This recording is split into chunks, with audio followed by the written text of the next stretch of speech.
அசல் 3000ஆனது ஆண்டுக்கு 10% கூட்டு வட்டி வீதப்படி ரூ 3993 எத்தனை ஆண்டுகளில் ஆகும்னு கேட்குறாங்க.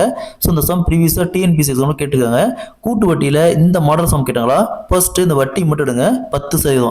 எப்பவுமே பேசிக்காக 100% வச்சுக்கணும். அது கூட இந்த 10 என்ன சதவீதம் சொல்கிறாங்களோ அதை ஆட் பண்ணிக்கணும். அப்போ 100 + 10% 110%. ஸோ இந்த 110% நம்ம எப்படி எழுதுவோம்? 110 வகுத்தல் சதவீதத்துக்கு 100. ஸோ 0க்கு 0 கேன்சல் ஆயிரும். மீதி 11/10. ஸோ இது பார்த்தோம்னா அசலுக்கான ரேஷியோ.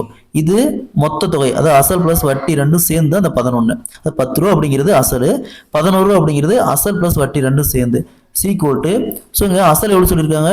3000 ரூபா. அசல் 3000 ரூபா. மொத்த தொகை ரெண்டும் சேர்ந்து, அதாவது அசல் ப்ளஸ் வட்டி ரெண்டும் சேர்ந்து 3993. ஸோ இதாவது கேன்சல் பண்ண முடியுதான்னு பாருங்க. 1 3 3 1. அதே மாதிரி இங்கே 1000 வரும். அதாவது 11/10 = 1331/1000. நெக்ஸ்ட் இந்த 10 எத்தனை டைம் இருக்குன்னா 1000 வருதுன்னு பாருங்க, 3 டைம். அதே மாதிரி இந்த 11 எத்தனை டைம் இருக்குன்னா 1331 வருது, 3 டைம். அதாவது 11³ 1331.